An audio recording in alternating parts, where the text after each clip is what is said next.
Good afternoon. Peter Klein, Chief Investment Officer, Aligned Wealth, joining you this afternoon on Thursday, the 18th of March.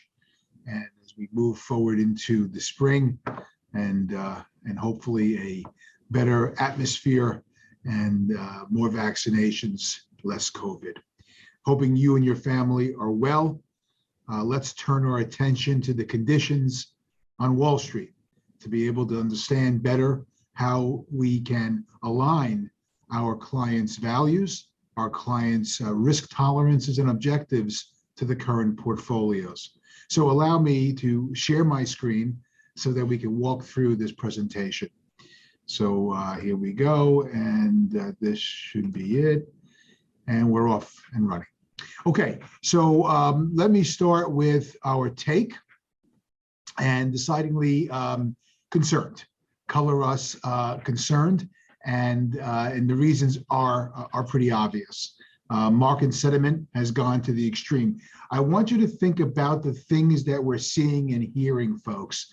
Spax, IPOs, speculative trading in penny stocks. Everybody's invested. It's become like almost a thing, right? Young people, new investors. I'm all for new investors investing. I'm just not for them investing speculatively. So this is where we have a concern. Sentiment is a good indicator of when things are getting too overheated. Then we've got, of course, the bond market, which has also been going down as prices go down, interest rates go up. So is TINA dead? TINA is the acronym that has fueled, in large part, this bull market run for a long time. TINA stands for, as many of us know, there's no other alternative, speaking to the fact that stocks were the only game in town because interest rates were so low you couldn't get a return on your capital otherwise. Well, that's changed a bit, right? Now we have a 10-year bond that's knocking on the door of 2%, and that's changing that TINA. So the question is TINA dead? Are there other alternatives? And what would that mean, especially to the high multiple stocks that depend upon extremely low interest rates to rationalize their overvaluation? As you will see, there's a disconnect between the market price and the earnings that underpin those prices. As a fiduciary, our goal is to manage the risk side of one's life, to manage the risk side of one's portfolio. Hey, you know, our job, our lens is not the lens of swinging for the fences and to get home runs.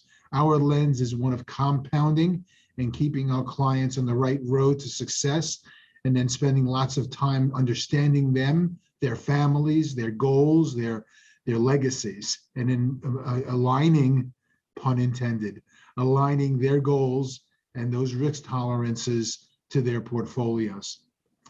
We're unsure when the music will stop, but it will. And when it does, I worry that the downside is going to be more significant.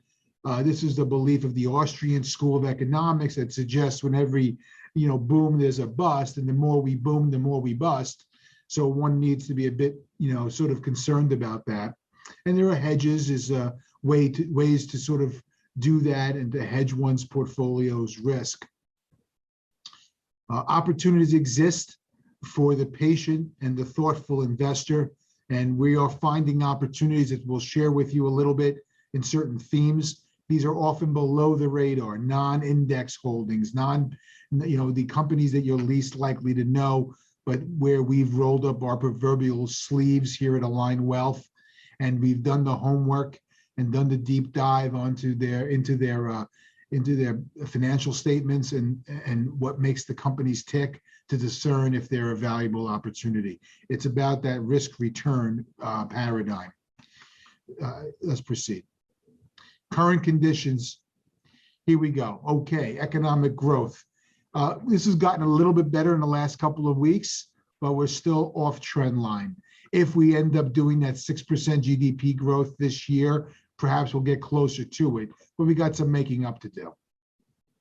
And this shows you a similar kind of off trend line due to the growth, the GDP growth, and the difficulties we had last year.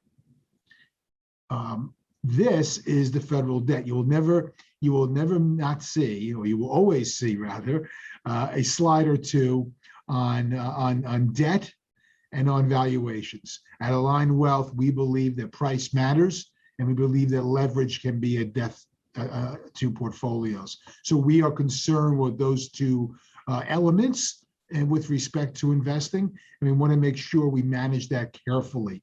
The debt is off the charts, from individual, corporate, and of course government, as well as margin debt, which we'll see in a moment, which speaks to this idea of speculative froth and sentiment in the marketplace. Global debt levels, again, off the charts. And this is, and we're seeing it here too, where, Main Street is not looking as robust as it once had, and you could see some of these industries are getting affected pretty substantially. This is the stimulus that has come on. Now, this is an important slide in the fact that it compares the Great Recession of 08-09 and the stimulus thereof. And remember back then how that worked. So remember October, November of 2008, when we were trying to get the TARP passed and other programs passed, and the political environment didn't allow for it, and then the market obviously took it on the chin a bit. We're talking about $1.8 trillion back then, only 12 years ago. That was what all the wrangling was about. Welcome to 6.1 trillion, folks. I know it's different. I know there's a different value situation here versus a pandemic versus a financial crisis. I get that. $6.1 trillion is a lot of capital. And the question, of course, is it being spent properly? Who's going to pay the bill? This is a concern we have. And here we see how M2, which is the money supply is the capital sloshing around the nation and the economy, and that always leads to inflation. And inflation is an important theme that we are focused on at Align for the next several months. And we believe that one needs to be careful because it's insidious. When it comes in least expected, and then it stays. And we believe the Fed very well may be behind the curve as it's trying to battle inflation. And it's not. It's just it's sort of saying, hands off, let it run hot. That's concerning. Though there are ways to play that, and you'll see how we're doing that with commodity exposure, precious metal exposure, and various pricing power companies and sectors. And here's the opportunity that, it could be an opportunity. This is the commodity index, and as you can see, it's been down, this is versus the S&P. So the question is, paper assets or hard assets? We're leaning more towards paper assets. The hard assets these days. Now, politics has a role when it comes to inflation. If inflation is our overarching sort of macro theme, and the takeaways from that, including higher potential interest rates over the next few months, year or so, what can we take away from that? That's how you sort of develop a portfolio. But politics can have an impact, right? And I'm just sort of getting the feeling that the current administration is doing so much, and clearly we need to get things done. I'm not saying we don't, but are we doing too much? Are we pushing the limits to what we could afford to do? It's almost like, in a very simple sense, it's almost like a family who's, trying to is living beyond their means. And, we are, and that's why we have so much debt. And of course, we could just keep on printing money where a household can't. But that has reverberations, and that has implications as well. This shows you what happens in an economy, in a Congress that's both Democratic, controlled president as well as Congress, and how inflation is the most prominent in that kind of setup versus, say, a bifurcated setup. Okay, so now, of course, valuations. Get away from that. Price matters. Price matters, as you'll see in a moment. So let's go through it. This is that disconnect I was telling you about earlier. The blue line represents the price, the S&P 500, over the last 10 years. You can see how correlated that was there. Do you see that? You see the correlation, the tightness to that, where stocks were going up, but so were earnings. Earnings went down, so did stocks go down. But then stocks took off and earnings didn't yet. Okay, maybe they're catching up. I get it. This gap, okay, is fueled by low interest rates and stimulus, and let's call it frothiness, right? Sentiment, etc. This is what worries us. I'd be a lot less concerned if this was lower to here and just chugging along a little bit above trend line earnings growth, or if earnings were just snapped right back, right? This has us concerned. Now, of course, what could happen is this moderates a bit, the blue line, the price contracts, and earnings pick up, and we get back to that correlation. Though what is what is worrisome is that doesn't happen. That it continues to expand the differential, and that delta closes in a more aggressive fashion. Ergo, a more destructive market, fall. So watch out for this. Let's see how this correlates going forward. This is the affectionately known as the Buffett indicator, Warren Buffett's favorite indicator, comparing the GDP of the nation to the value of all the stocks in the nation, all the publicly traded stocks. And as you can see here, we are at number 2, right? Number 2 on the all high list. This is not a good list to be all high. I mean, if you think about it, 1970, 2000, and here we are. So we're stretched. I mean, there's no other way of looking at it. This is standard deviation. So we're 2 standard deviations on our way to a 3 standard deviation event. It's not easy to sleep at night as a fiduciary, as someone who's ultimately concerned about the portfolios and legacies of our clients, to be able to say, oh, this will be okay. This is troubling because price matters, and we are extended. Now, unless the GDP is going to just skyrocket, again, 6% is a lot, and we'll see if 2021 is able to do it. It's not many times. There are only a few handful of times when the United States was able to grow their economy at that level. So we'll soon know. But be that as it may, we are extended with respect to price. PE ratios show you the same story, right? As do price to earnings here and price to book ratios here. Look, this is where we are now, and this is the average. And you could see, in the S&P at least, big gap, big gap.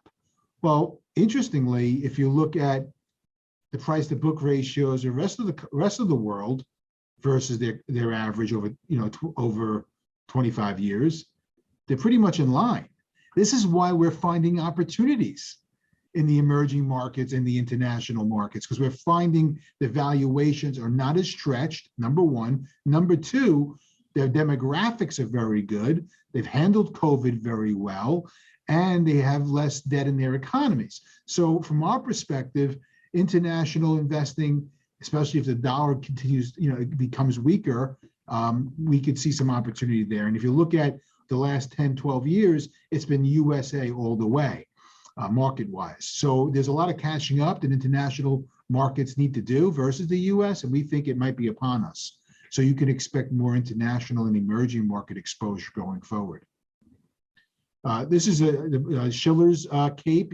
CAPE stands for cyclically adjusted PE ratio. This is the Nobel Prize-winning research of the Yale University Professor Shiller. And what he has done is smoothed out that earnings, so it's not as mercurial, and as such has shown us a smoothed out PE. And even with that smoothing, all right, factoring out the big slide of last year in earnings, looking at over a 10-year period, we're still pretty extended. All right, I mean, what, number 2? This is probably number 1 here, number 2 here, and we're pretty close to number 2. So we're extended even on this, smoothing mechanism. This is what gives us pause. Equity risk premium is barely existing. This is the premium you get for investing in equities versus risk-free. And as you can see, it's collapsed. I want to buy risk when I'm getting a premium for that risk. In other words, I'm getting greater return versus the risk-free.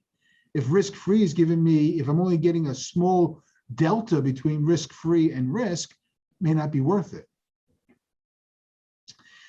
So I asked this question, what would you buy with someone else's money? That's the key. Someone else is entrusting that capital to you, their livelihoods, their retirement, their kids' college, their aspirations and dreams entrusted to you. And here's the data set. Here's what you're given. You're given this data set.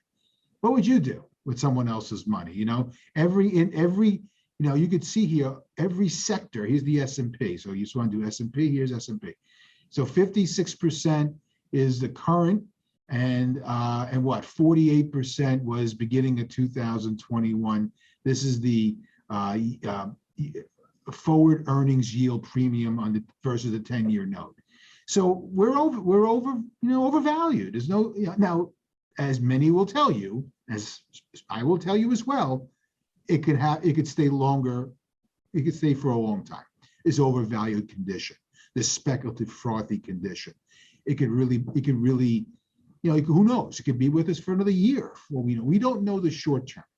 We do know that over its market cycle, a 3 to 5 year, 7 year period, it's going to be really difficult to make outstanding gains in a market condition set up like this. That's the historical evidence. So we're being, looking for uncorrelated assets.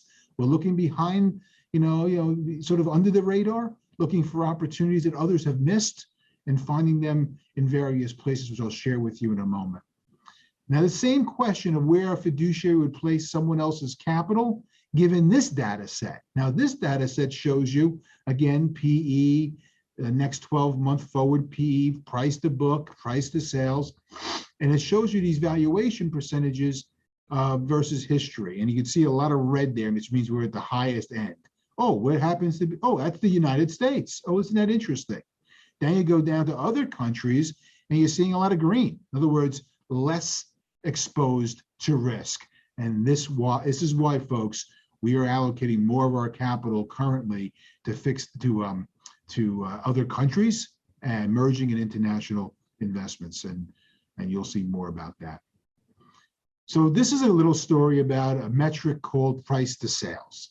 Price to sales is one of the most mean reverting valuation indices that we use. So it basically compares the price of an equity, it's to its sales, that it generates. And sales, as you can imagine, is quite volatile. And so you're not looking at operations and costs and gross margins and one-offs and charge-offs or what have you. You're looking simply at sales revenues. And on average, the S&P over the last 50, 60 years trades at about a 1.9, 2.2 to sales. I think we're now somewhere in the 3 and change, four times. And in many cases, you're seeing companies trading at 10x sales, 10 times sales, and then some. That gives us a lot of pause because that is a off the charts type of evaluation. And it's a little bit of and here you'll see, this is going back to the CAPE for a second, where you see here's the current CAPE. When you look 10 years forward, when you're at this level, what the returns were, and you could see whenever you're at this level, let's call it 29, you see these years right here, what were the returns? Negative or barely positive. So when you get extended on the CAPE, your forward 10 years is low to negative. And then when you're sort of low, when you're low in the CAPE or normal in the CAPE, your returns are higher. Again, going forward, right? Short term, it can be very volatile, but this is over a period of time. Let me go back to, I think, where are we? So 10, I'll get back to the 10x sales in a moment. Bear with me. This is an interesting slide. The tech sector, the holy grail of investing, right?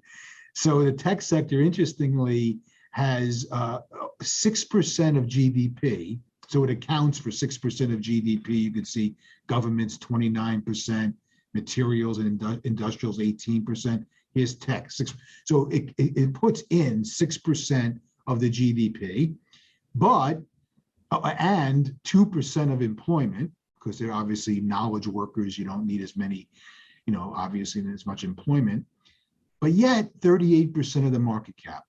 I found that fascinating, really eye-opening.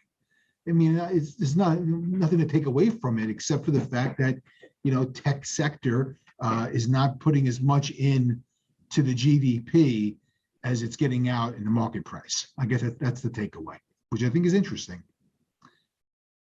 This is the travel and leisure sector, and I suspect this is telling me you're baked in here.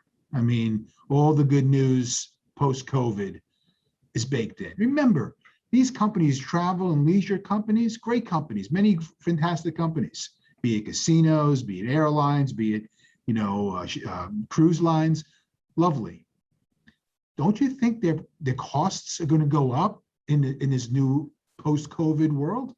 Do you simply think they're going to have the same margins that they once had? Do you know how much work they have to put in to get in their businesses aligned for this new, making people feel safe in their hotels or their casinos? Think about the costs that are involved. Now think about the companies that are doing that work for them. Aha, opportunity. That's how we think. Okay, back to the NASDAQ 100 relative to the S&P 500. Is again speaking about valuations. So I'm giving you a bunch of different sort of slides here to give you a sense of how we're thinking about things. This again is showing us frothiness in valuations. It's back to where it was relative to the S&P back in the 2000s. Now, here's what I want to get to in that 10x sales. A little story. Cisco Systems, the darling of Wall Street back in 2000, right? And this is historical information, so I'm able to show it to you on this video. And the story was simply this: that at the time, Cisco was, all the rage. Stock was flying, has not even gotten close to that stock price over the last 20 years, and yet they have increased their cash flow, their free cash flow, the mother's milk of the company's operations. Historically, they did great. They increased it by 4.5x, right? 450% growth in free cash flow. But the share price is still 40% below the year 2000 highs. Why is that? How can that happen? How can you have the company over the last 20 years do so well operationally, 450% increase in free cash flow, and yet the stock is languishing at, almost half of what it was? Why? Because price matters, right? It was faddish. It was overdone. It was overcooked. People were buying it at a too high of a valuation back then. And so the price was too high. And that could happen, right? Because no one's stopping someone from buying something. So everyone piles into good old Cisco back in late 99, early 2000, and that price goes up to a historic level, and the company does what it's supposed to do, and it's still down because price matters. In fact, it's the most important thing, what you pay when you enter an investment, be it a stock or a car or a house or artwork. Price valuation matters. So that's how we operate. We want to think along those lines. It helps us to sort of to better our skills and providing our clients with the right portfolio to meet their needs. Okay, inflation's expectations are on the rise. That's part of our, thesis, right? That's our underlying macro thesis. And so here we go. Commodities have come straight down. They've picked up in the last 6 months, but they've been down. It's one of the only asset classes, frankly, over the last 12 years that has been down, despite the low interest rates and the stimulus we've seen. And now they're beginning to move. We believe it's the beginning of a longer term move because we think inflation is on the back burner, beginning to fuel the front burner. And here's some regression analysis for those math geeks. You see the regression equation up here, and we're seeing about an 86% R squared that compares money supply to inflation. Money supply is up 20-something percent, 26%. Well, what do you think is going to happen to inflation? It's got to go up unless this mathematical model is broken, right? So expect higher inflation. And what does that mean? Commodity exposure, companies with pricing power. You're probably going to see interest rates can go higher, so you got to be concerned about multiples. Dollar will probably go lower. So international emerging, gold, and precious metals, commodities. A couple of slides on market sentiment. Here's the margin, amount of margin out there by FINRA, reported by FINRA. And this worries us because it's pretty high comparative to where it's been. This is other people, this is investors buying on margin, which means they're buying with borrowed dollars. And that can get a little out of hand. It often does. It seems like it's getting to a point where it's getting to be worrisome levels. And yes, interest rates are low, but but that does not mean that markets can't go down. Okay, but yes, interest rates are low on those margin loans. I get that. And in some occasions, it's okay. The worry is when it goes too far.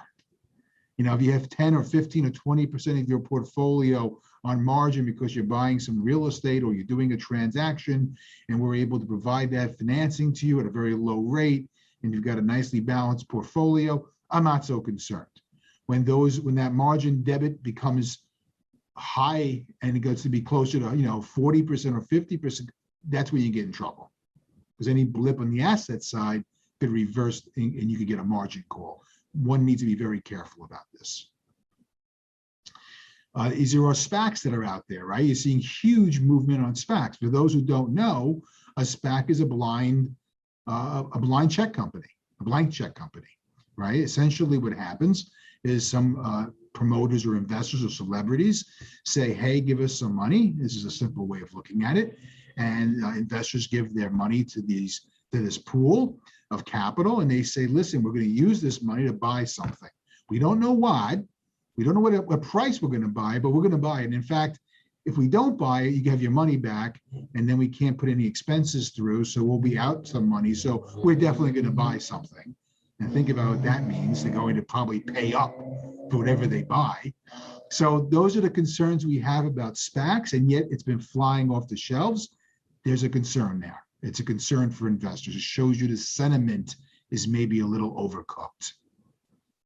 And here's a non-profitable technology company speaking about overcooked sentiment. And we're seeing this change in the last few days. We don't know if that's the beginning of a change or just earlier in the month, there was a little blip. So we'll see. But bottom line is they don't have earnings behind them. The junkiest companies have been the ones on the biggest rise. That tells you that we're in speculative times. Zombie companies whose generating cash flow is lower than what they need to service their debt. They're zombies. They're done. They can't stay. They can't stay solvent. It's a matter of time. Yet those are the stocks that are doing well, that are going up. You know the stories. I can't mention the stocks on the actual video, but you know the ones I'm speaking of. And you know what they're doing, and it doesn't make sense. When something doesn't make sense on Wall Street, step away. Step away.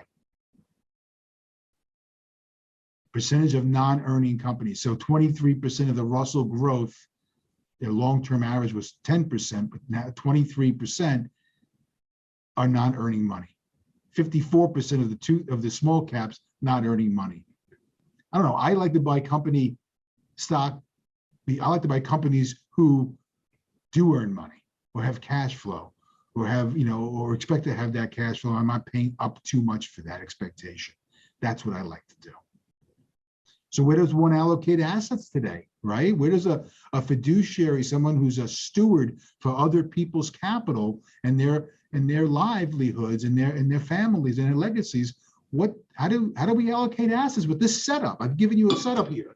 And with that setup, what do we do? And so here's the question, right? What does a fiduciary do with long-term capital? Well, you want to seek uncorrelated investments because when those markets do gyrate, you want to buffer that decline. And by the way, that's hard to find these days because with low interest rates, everything is correlated. And so it's really difficult to find. That's why we're looking under the radar. That's why we're seeking international investments and emerging markets investments, some things you may never have heard of before. That's what we're looking for those types of uncorrelated investments. Active management. We're in this every single day, looking, searching, finding. That's active management. We're not just sitting back and saying S&P 500, go to it. We think that's an error right now. I mean, you should have a portion of your assets passively managed, but we're reducing that portion that's passively managed considerably because we think that the indexes are overdone. Okay? We think the opportunity is the tertiary companies, the ones that are below the index. And that doesn't mean they're small companies. That just means they're not part of the index for whatever reason. There's a multitude of reasons. Embrace robust risk management, watching that downside, hedging that downside, using cash to protect the portfolio and provide optionality.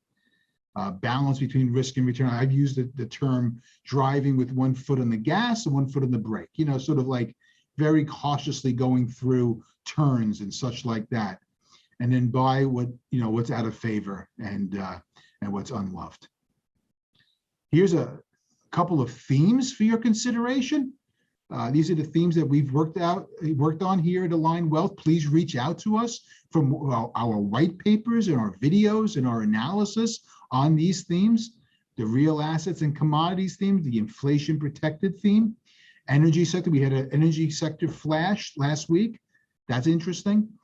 We've been talking about water and infrastructure for 10, 15 years now. It's worked, and the water is not going away.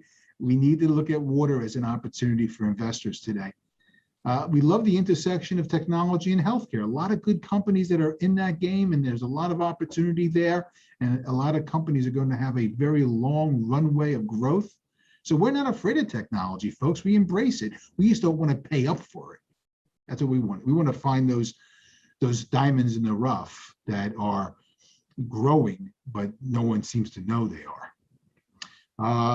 AI, Internet of Things, the post-COVID new normal, love 5G, love the opportunity there, the reducing of latency, the opportunity of that infrastructure going forward. We talked about international emerging markets, the sustainable investment protocol, very critical going forward. Love dividend growth. A lot of great companies, the aristocrats, they call them. The aristocrats are the ones that have grown their earnings of grew their dividends every year for 25 years straight. A beautiful array of companies, solid companies. And we like spin-offs and corporate restructurings. We find opportunities there. Sometimes other people don't see it, what we see. We looked at a sum of the parts kind of valuation. We'll do some analysis to see if you broke this company up, what would the parts equal versus its current price. So we do that work here at Align Wealth, and we do it to provide a better outcome for our clients. Here's that water slide. This just shows you Colorado River Basin time series snowpack. So it shows you there's a scarcity of water. Look at water, folks. Definitely speak to us about that. And here's the dividend aristocrats, and you can see how they're beginning to turn up. So we like dividends as well. Folks, any questions you might have, feel free to give us a call, and we're happy to answer any of your questions. And by all means, stay healthy. We look forward to further discussions, and feel free to reach out to Align Wealth and speak with either myself or any of our associates. And we look forward to continuing to serve you and serve the needs of your families. Thank you very much. Stay healthy.